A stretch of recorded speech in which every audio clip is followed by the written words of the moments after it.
Hi everyone, my name is Jetlet Guay Angkwal and I will be your course facilitator on Module 4, which is all about the problem soils. Once again, welcome to this course subject, soil fertility, conservation, and management. So before we begin, I hope that you have already developed an appreciation towards this subject because the course content of this subject is towards the application in a practical situation.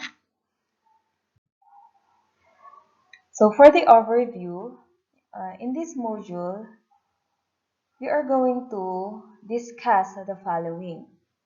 So the different problem solves. By the way, this module is designed to provide learners the concepts in soil fertility and conservation. So the different problem soils include the acidic soils and salt-affected soils. Under acidic soils, we have reasons why soils become acidic.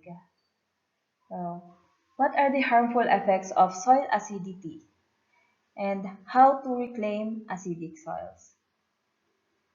For soil-affected soils, under it are saline soils, sodic soils, saline sodic soils, and the effects of these salt-affected soils, and how to manage saline and sodic soils.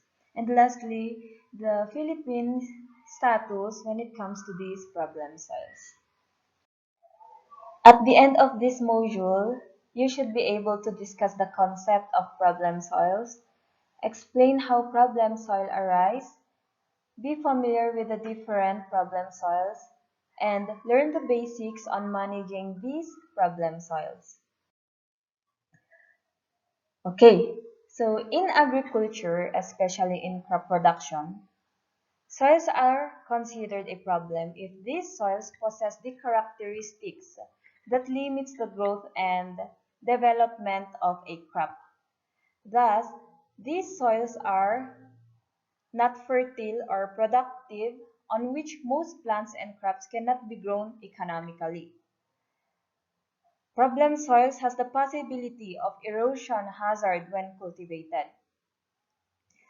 They have severe limitation of certain physical or chemical characteristics. Hence, problem soils are not suitable or fit for crop production. Soil pH. Okay, what is soil pH? Soil pH or soil reaction is the activity of hydrogen ion in the soil solution. And this is an indication whether the soil is acidic or alkaline. And this is measured in pH units. So the pH scale goes from 0 to 14, with pH 7 as the neutral. Now, as the amount of hydrogen ions increases, the soil pH decreases. So, the lower the pH, the higher the amount of hydrogen ions there is. Now, and also vice versa. The lesser the hydrogen ions, so pag ano naman siya, the higher the pH and thus more alkaline or basic. So instead of hydrogen ions kasi ang dominant dito, it is now the hydroxyl ions, OH negative. Okay. Now, the ideal for most crops is from 5.5 to 7. Therefore, beyond that range, the nutrient deficiencies and toxicities occurs, and this is where problem soils arise. Now, if it is less than 5.5, the soil is considered slightly acidic. And if it is beyond 7, the soil is alkaline and thus considered a salt-affected soil. Now, in here we are talking about crop production. We are excluding the other function of soil. Okay? Now, soil pH is considered to be one of the most significant chemical property of the soil because it affects many processes that is happening within the soil system. So it affects the mobility of many pollutants in the soil. It influences the rate of biological breakdown, the solubility of elements and their adsorption or attachment with the soil colloids. Now, if soil pH is uncontrolled, it causes problems and detrimental effects on the plants. In order to understand soil acidification and its management, we need to know where the hydrogen ions come from, how they enter the soil ecosystem, and how they may be lost. Table 1 presents the hydrogen ions producing consuming process. On the left side, it explains to us how hydrogen ions are being produced, and on the right side, it explains to us how hydrogen ions are being consumed or how they counterbalance the production of hydrogen ions. First is the formation of carbonic acids from carbon dioxide, and it can be counterbalanced through the input of bicarbonates and carbonates, and these are a component of a liming material. Second is the acid dissociation. Dissociation here means the detachment of the hydrogen ion from a compound element. So for example, we have here bicarbonate. If it undergoes dissociation, it forms carbonic acid and hydrogen ion. So here, the process produced hydrogen ion, and this will contributes to the amount of hydrogen ion in the soil solution, making it more acidic and lowering the pH of the soil. So again, in here also, they are interconnected with the first one. Actually, all of these, they are interconnected. Now, this acid dissociation can be counterbalanced through an anion protonation. So if dissociation means detachment of the hydrogen ion, then protonation would mean the attachment of the hydrogen ion with another anion. Now, it has to be an anion because hydrogen ion is positively charged. Therefore, it must attach itself with a negatively charged. Okay, next is the oxidation of nitrogen, sulfur, and iron compounds, and it can be counterbalanced with the reduction of the same compounds. Okay, so oxidation, this means the loss of electron, while reduction means the gain of electron. So notice here that it is just the opposite, oxidation and then reduction, dissociation and then protonation. Okay, and it goes formation and then input. So, and it goes on. Now, in oxidation, this occurs in anaerobic condition, so with the presence of oxygen. While reduction, this occurs in anaerobic condition with the absence of oxygen. Next is the atmospheric sulfuric acid and nitric acid deposition. So this contributes to the formation of hydrogen ions. Now, it can be counterbalanced by the deposition of atmospheric calcium and magnesium. So in order to maintain the pH of the soil, then the deposition of these cations can counterbalance the amount of the hydrogen ions that were deposited through this atmospheric sulfuric and nitric acid. Cation uptake by plants, and then anion uptake by plants. So again, it is just to maintain the equilibrium balance. So, kung nag-absorb yung plant ng cation, then it can be counterbalanced with the absorption also of an anion. accumulation of acidic organic matter, and then specific adsorption of an ion. So again, this is almost the same with the acid dissociation and then the formation of carbonic acids from carbon dioxide. Deprotonation of pH-dependent charges and protonation of pH-dependent charges. Yes, these are interconnected. Okay, yung mga formation of carbonic acids, acid dissociation, accumulation of acidic organic matter, and then deprotonation of pH-dependent charges. Okay, so almost the same ang mga yan. Although in the deprotonation of pH-dependent charges, the dissociation of hydrogen ion from another compound element is dependent on the pH of the soil solution. Okay, next is nitrogen amendments. So this is a human activity, no? And it can be counterbalanced through the lime application. Okay, we forgot cation leaching, and it can be counterbalanced by cation weathering from minerals. Now, the problem here in this cation leaching is that if the cation leaching proceeds faster than the weathering of the cation from minerals, then acidification will occur. The production of hydrogen ions from the previous slide are the reason why soils become acidic.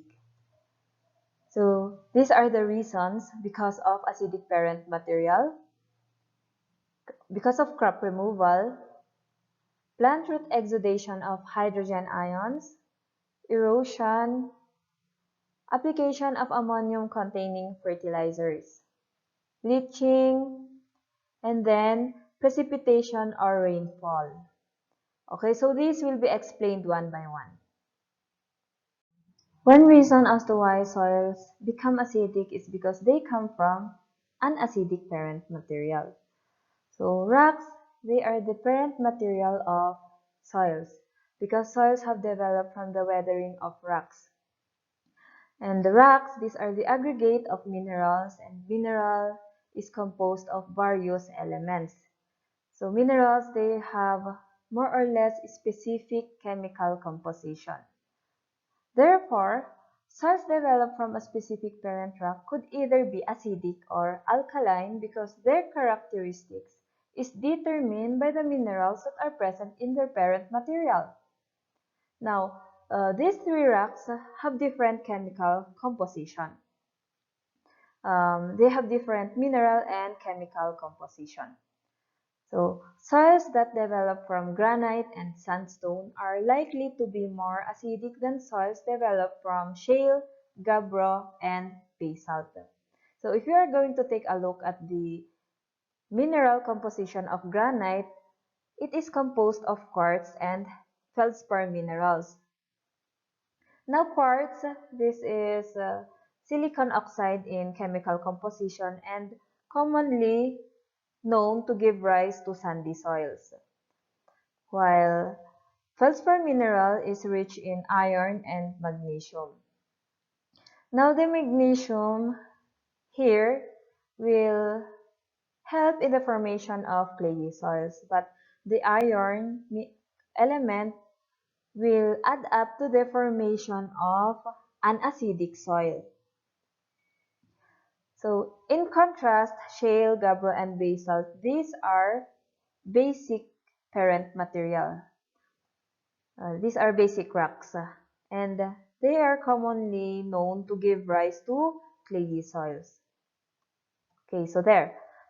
Now, let us take a look at the characteristics of sandy soils versus clayey soils, as to why sandy soils tend to become acidic and while clayey soils do not. So, the sandy soils have low buffering capacity. This buffering capacity is the ability of the soil to resist pH change. So clay soils, they have high buffering capacity. Now, sandy soils also, they have high rate of percolation and infiltration. So percolation, this is the movement of water within the soil, and then infiltration, this is the movement of water into the soil. So with that high rate of percolation and infiltration, the cations are carried downward through the soil profile until it reaches the water table. So therefore, because of cation leaching, that contributes to the rise of acidic soil. While clayey soils, they have low rate of percolation and infiltration, therefore maintaining the cations in the soil solution.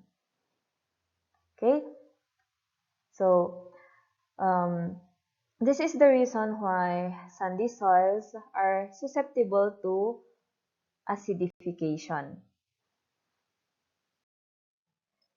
In addition to rocks, as the parent material of soils is the organic materials.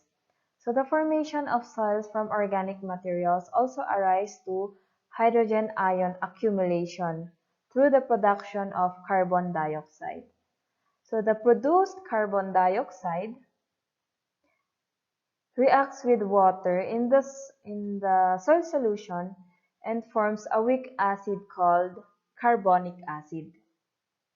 Now, this carbonic acid will undergo dissociation, producing bicarbonate and hydrogen ion. Okay, so in here, although you could exclude this in the reason why soils become acidic, because we all know that organic materials, they are good for our soil when it comes to crop production. Okay, so and also because its contribution in the production of hydrogen ion is generally really small, and it could even take a very long time before its contribution to low pH. But still, we could not ignore this because of the production of carbonic acid. When there is the production of carbonic acid kasi, it will always undergo dissociation, and in that process, the hydrogen ion is released into the soil solution. Okay? Crop removal is the nutrient uptake of plants. And during this process, plant roots exude or discharge hydrogen ions. Now, in the first illustration, the plant took in potassium and magnesium and exuded 3 hydrogen ion. Now, because the plant took in 3 positive valences, therefore it also has to exude 3 hydrogen ions in order to maintain the electrical balance within the plant's system. So this is explained by stoichiometric, wherein the chemical reactions must be balanced, or there must be an equivalent exchange between elements. Now, plant root exudation of hydrogen always goes together with the crop removal. So because the plant roots undergo respiration, it will release carbon dioxide. And again, this is like just the explanation a while ago. The carbon dioxide will react with water, forming carbonic acid, and then carbonic acid will undergo hydrolysis, forming bicarbonate plus hydrogen ion. So again, this hydrogen ion, it has a strong attraction with the negative charges in the soil particle. So it has a high ability to approach the soil in comparison to the other cations. Now, this is explained by their large ionic size. Okay, so in your principle of soil science, it was explained there that if it contains a high ionic size, then its attraction to the soil colloid is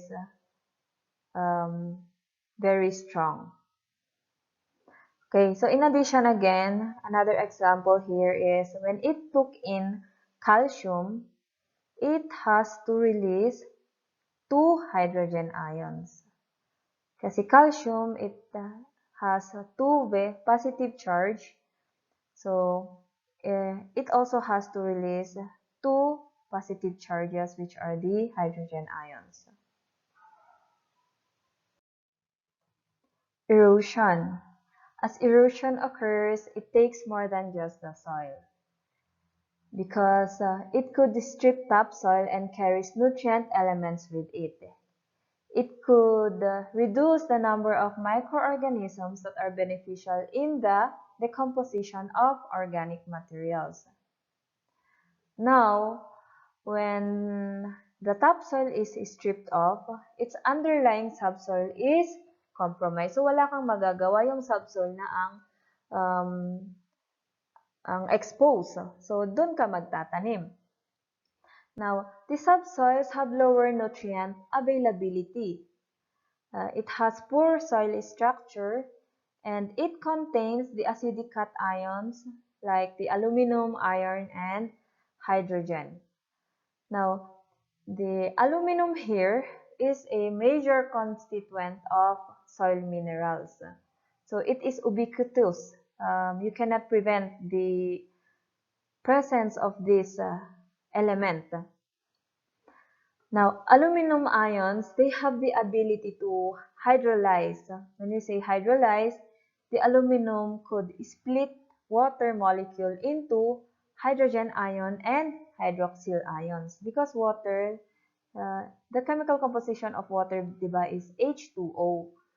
So, therefore, pag in-split ni aluminum, there will be the production of one hydrogen ion and hydroxyl ions, OH negative.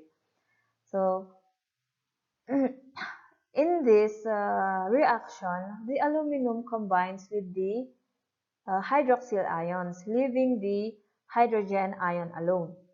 Now, this hydrolysis of water by aluminum contributes to 3 hydrogen ions in the soil solution. And it lowers the soil pH. Now, always remember that the hydrolysis of water by aluminum will always contribute to 3. Ayan, 3 hydrogen ions. Okay, so malaki ang contribution ng presence of aluminum in the soil, especially if the soil has become acidic because the solubilization of aluminum is very high. Okay? The application of ammonium-containing fertilizers or nitrogenous fertilizers or any fertilizer that contains nitrogen and leaching always go together. Now, leaching is defined as the downward movement of water carrying dissolved nutrient elements. Ulit-ulit ako. Okay? Ammonium and nitrate are the two absorbable form of nitrogen. But ammonium-based fertilizers are the major contributors to soil acidification through the process called nitrification. Okay, so let us start with the reaction between urea, which contains the nitrogen and water. Now, in this reaction, it forms carbonic acid. Now, this carbonic acid will further undergo dissociation, forming ammonia and carbon dioxide. Now, the ammonia from this reaction will undergo protonation to form ammonium ion. So again, protonation here, this is the addition of hydrogen ion to the two other elements. Now, ammonia plus hydrogen ion forms ammonium ion. Now, ammonium ion always undergo nitrification.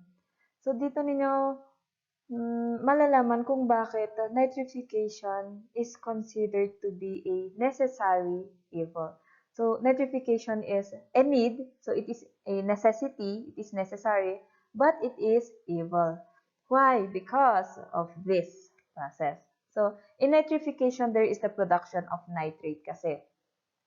But during that process, there will be the production also of hydrogen ion, and this nitrate is easily leached down through the soil profile until it reaches again the water table.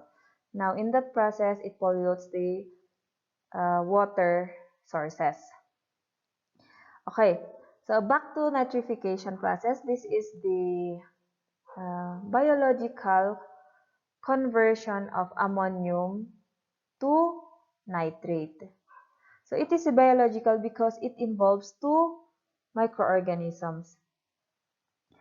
And it is a two-step process. First is the ammonium in the presence of oxygen will be acted upon by the nitrosomonas, which is an autotrophic bacteria, forming the nitrite plus water, then plus 4 hydrogen ions. So ayan ha, it contributes to the accumulation of hydrogen ion. Second is the nitrite, that is the product of the first step, will again react with oxygen and as acted by the nitrobacter, forming the nitrate. Now this nitrate, because it is negatively charged, it easily leached, as we have said kanina. Okay, so again,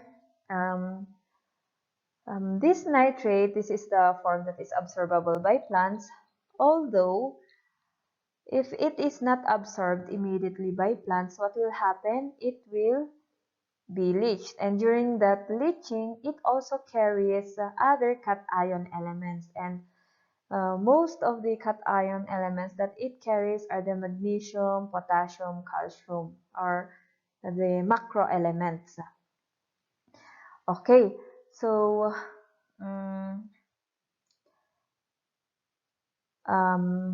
ano pa ba? Okay, so ayun lang. Di ba nitrate, you might be asking kasi that it is negatively charged, why will it not carry the hydrogen ions? Because hydrogen ions are positively charged. Well, because again, hydrogen ions are strongly attracted to the soil colloids. It has a strong attraction, it has a stronger attraction than the cations, which are the magnesium, calcium, and potassium. That's it. Precipitation or rainfall. Okay, so this is the reason why soil acidification is common in the tropical countries, those areas having the wet and dry season. Now, when there is rainfall, there is a faster rate of acidification because rain carries an acidic water. So, in the atmosphere, sulfur and nitrogen is naturally present. For example, nitrogen accounts to almost 78% that is present in the atmosphere. And it is present in the form of dinitrogen. Now, this dinitrogen, they are covalently bonded. Pinalayo ko na naman. Okay, well, because they are covalently bonded, their attraction to each other is very strong, but it can be destroyed or it can be broken by a lightning or anything that contains a high energy, and lightning is an example. Now, if the bond was broken, the nitrogen will combine with the oxygen, forming nitrogen dioxide. So, ayan, nitrogen dioxide. Oh, here. Okay, so this nitrogen dioxide will be oxidized in the presence of water vapor in the atmosphere. So that water vapor is this oxygen plus water. Okay, and during that process, the formation of nitric acid occurs. And the same goes with the sulfur dioxide. It will be oxidized and then form sulfuric acid. Now, sulfuric acid and nitric acid will then be deposited down into the soil through the rain or through precipitation. Now, this is the reason why the pure rain is really acidic. So, acidic na siya, pupunta pa siya in the soil profile, then the soil will also become acidic. In addition to that, okay, the dissolution of carbon dioxide and the dissociation of the resulting carbonic acid. Okay, so again, when there is carbon dioxide and it will react with water, it will form carbonic acid. And this carbonic acid will undergo, ulit-ulit ako, no? Undergo dissociation, forming bicarbonate and one hydrogen ion. Okay, so human activity has increased also the acidity of precipitation through the emission of acidifying compounds in the factories, di ba? Yes, such as ano ba yung sulfuric dioxide and nitrogen oxides. So these will again be oxidized in the atmosphere to form this sulfuric acid and nitric acid. So in that process, soil acidity increases. Okay? That is why papansinin ninyo the rain from the province is different from the rain here in the city. So when there is a higher production of carbon dioxide in that area, then the acidity of the rain is also higher. Tama ba? Yeah, it's a high acidity. Yes, so it will have low pH. The reasons why soils continue to become acidic. We have here an example. Acid sulfate soils under water-like conditions and under aerated conditions. In water-like conditions, there is the microbial reduction of sulfate forming sulfide, water, and carbon dioxide. And this is in the presence of a bacteria.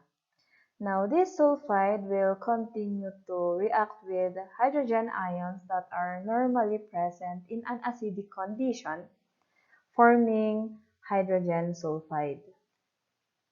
Okay, so this hydrogen sulfide that was formed from the reduction of sulfate will be dissolved in water, forming bisulfite plus hydrogen ion. And then again, this bisulfide will further dissociate, forming sulfide and hydrogen ion. Okay, that is in waterlogged condition. So there is the production of hydrogen ions. Now, these two reactions here pala, these are reversible. Okay, ayan. Reversible. Now, in aerated conditions naman, the presence of elemental sulfur and ferrous are further oxidized, changing the potential acid sulfate into an active acid sulfate soils. Now, these active acid sulfate soils produce prodigious quantities of sulfuric acid or sulfate. resulting in soil pH values below 3.5 and even as low as 2.0. So with this extreme acidic condition, there will be the solubilization of acidic cations. Now, the examples here is this iron. Now, this one. In aerated soils,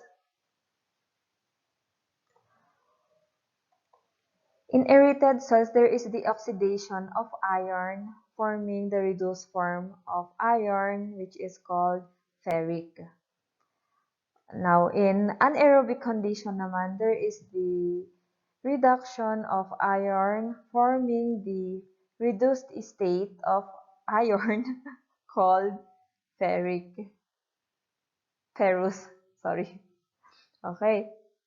So, the process and then the product is very opposite.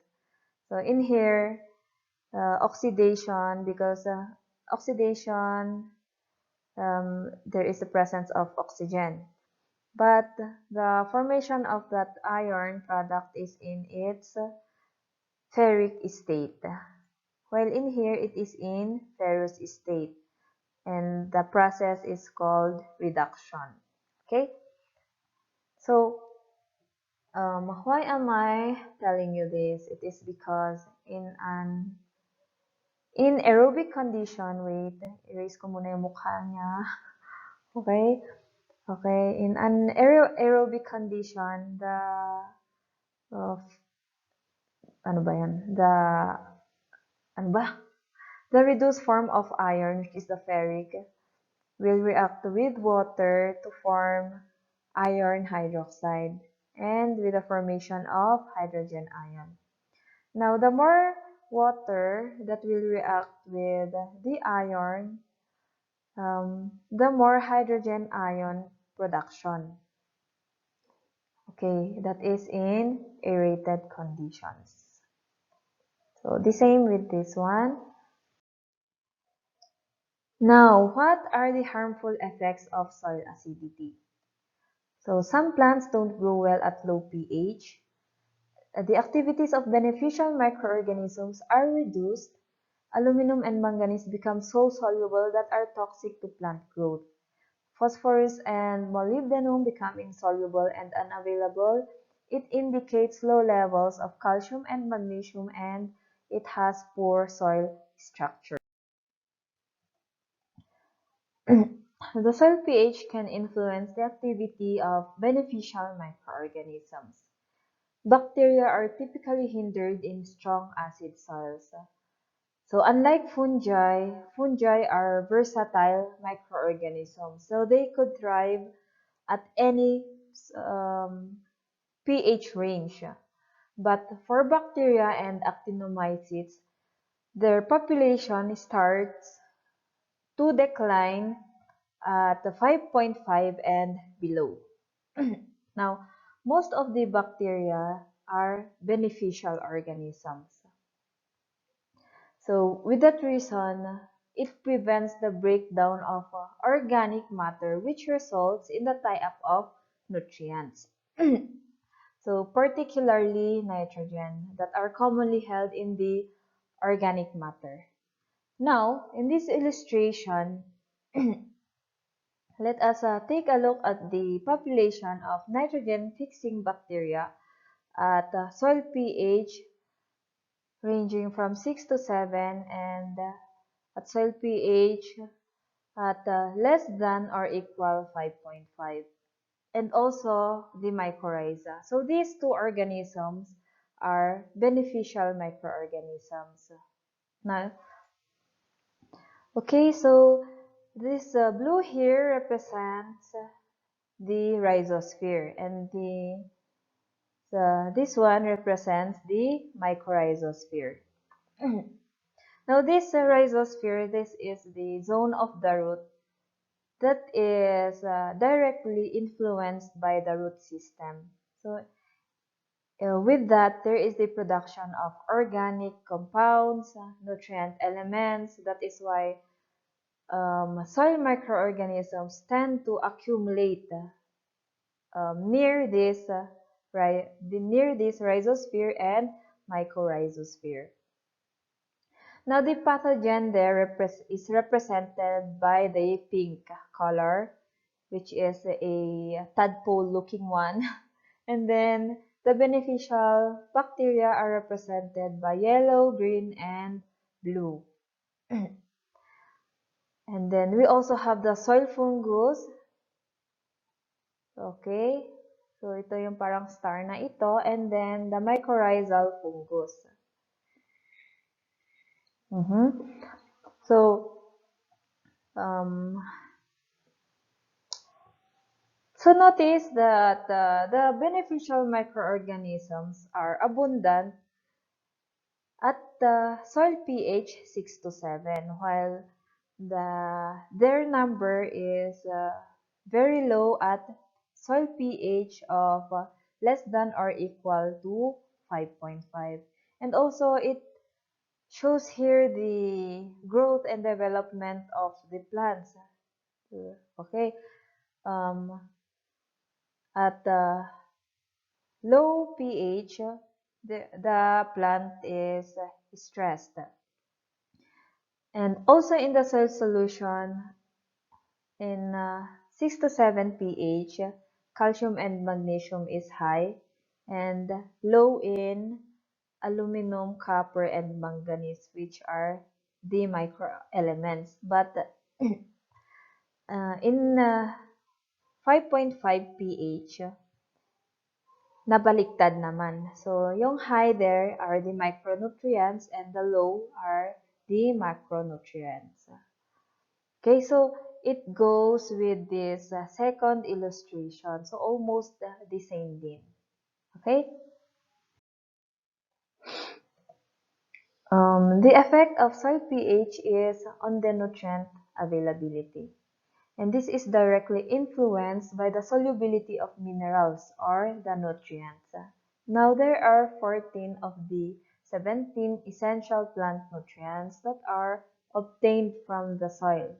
So, the other three kasi, carbon, hydrogen, and oxygen, those are directly obtained from the air, so from the atmosphere. Okay, so ang pinakita dito, there are only 11.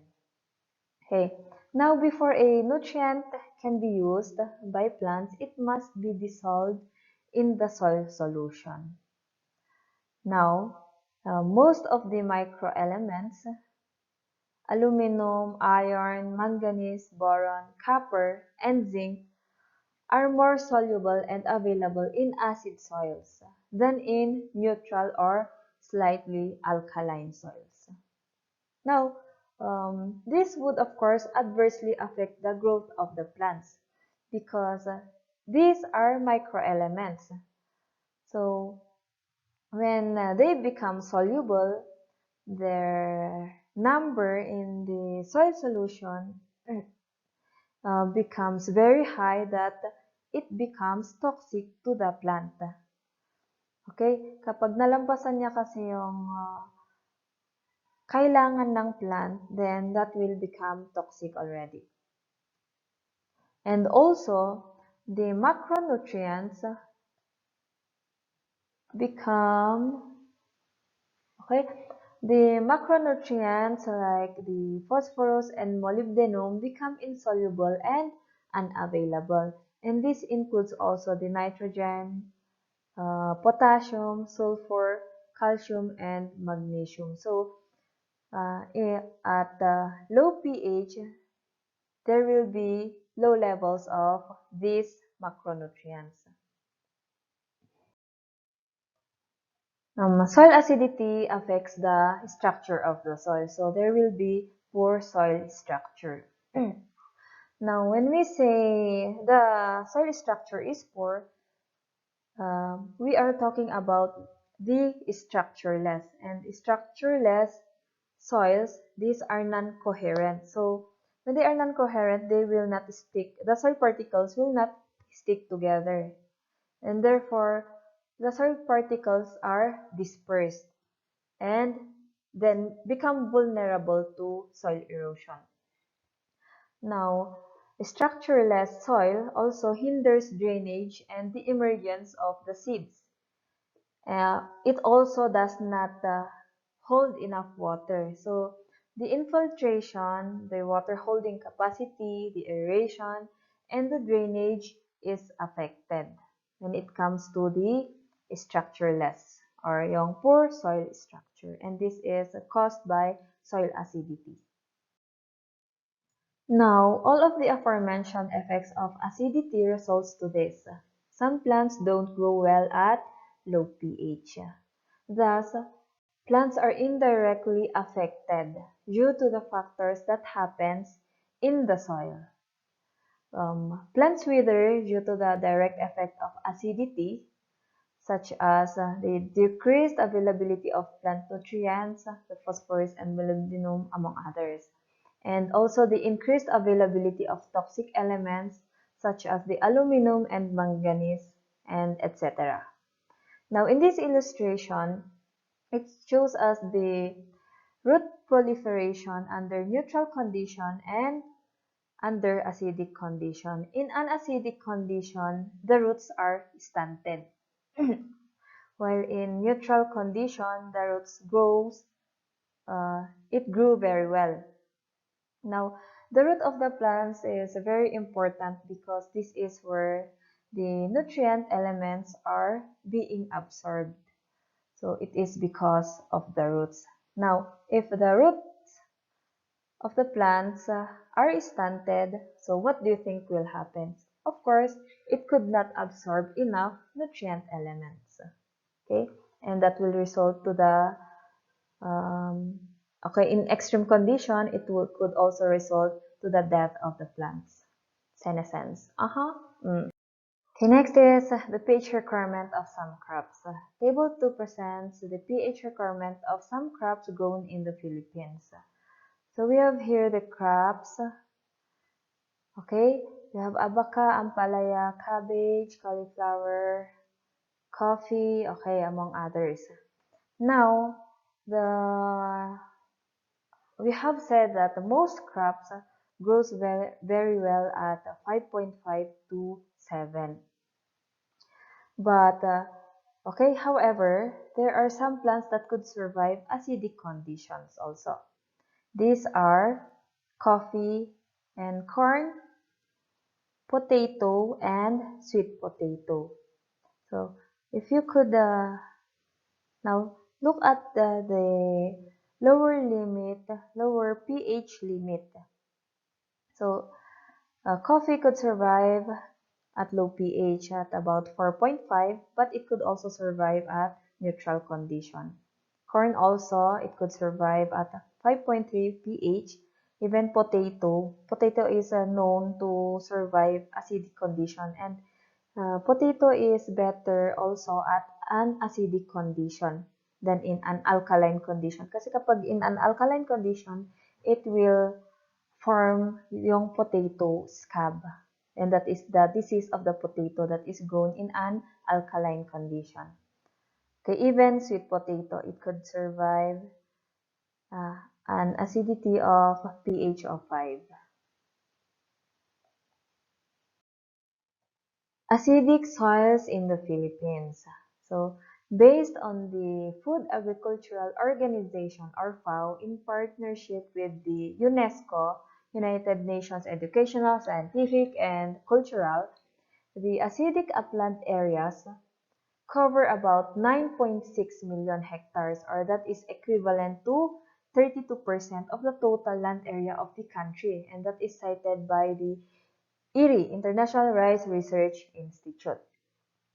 Now, this comprises 4.9 million hectares with topsoil of 5 pH 5 to 5.5 and 4.7 million hectares with a topsoil of pH less than 5.0. Now, with this information, it tells us that almost 1/3 of the total agricultural land area is acidic. Okay, so let us take a look at Table 3, the soil pH status of agricultural soils in Benguet. Now, looking at the pH range of the soils in the different municipalities, Atok, Pugyas, Bocot, Cabayan, Cabangal, Ciudad, Macran, Tablan, Benguet, Tuba, Tublay. Okay, the lower pH limit falls down to 4, meaning there are soils that have reached the pH of 4. Okay, especially in Tublay and Mangkayan. Ayan, including Cabayan and Bugyas. Now this means that these soils need a special attention, otherwise the aforementioned effects of soil acidity will occur. Okay, so in order to prevent that, in order to reclaim acidic soils so that it could produce an optimal yield, the application of lime is very important because through this, soil pH can be adjusted. So, an agricultural lime, this is any calcium or magnesium containing compound that is used to neutralize soil acidity. Now, the lime requirement refers to the quantity of lime applied to neutralize the acidity of a given soil. Kinds of liming material. These are the carbonates, oxides, and hydroxides of calcium and magnesium. So under carbonates, an example are calcium carbonate, magnesium carbonate, calcium magnesium carbonate, or this is called gypsum. Now, under oxides, these are calcium oxides and magnesium oxides. And then under hydroxides, these are calcium hydroxides and magnesium hydroxides. Now, this also includes other liming material. For example, the marl. Okay, this marl, this is derived from a marl stone. We call it marl stone.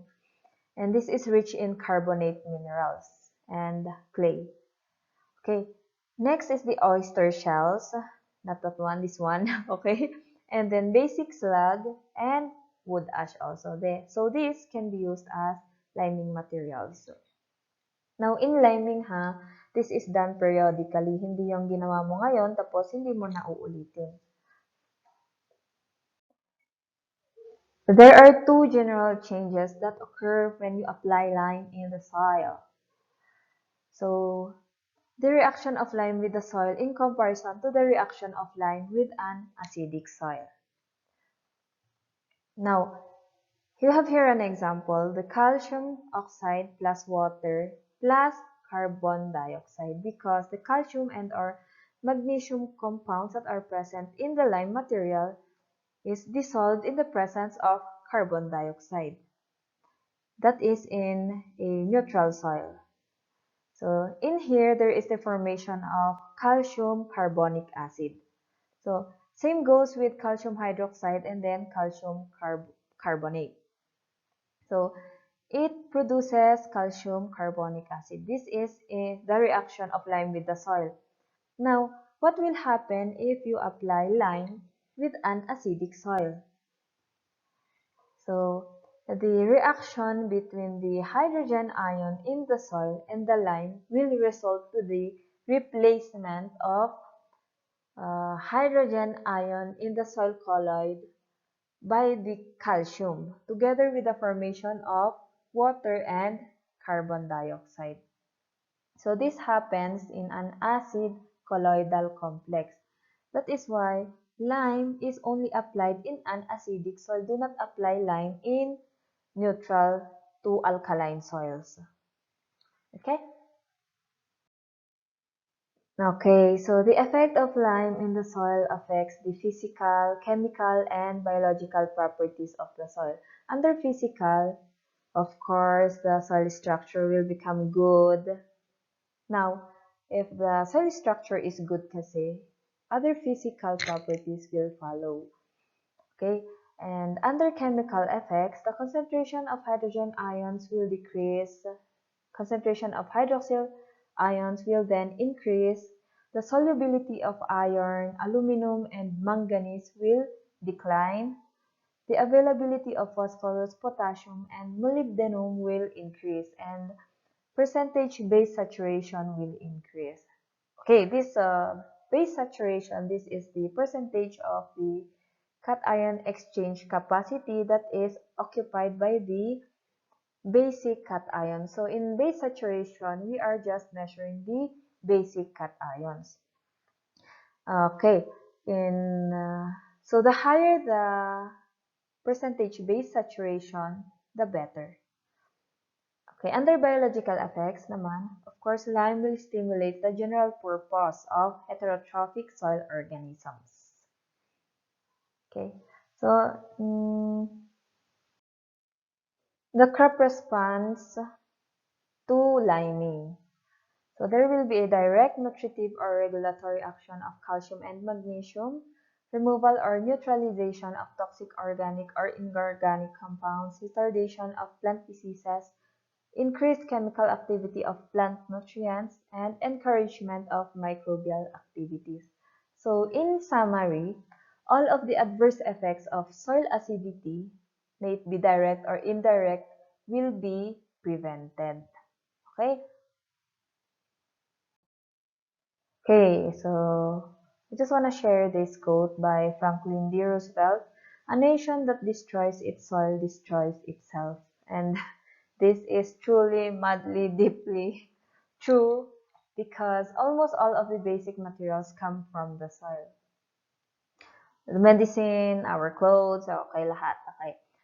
Reminder, please refer to your module for supplementary explanations kasi some might not have been covered in this discussion. So, also, you wait for the part 2, part 1 pa lang ito.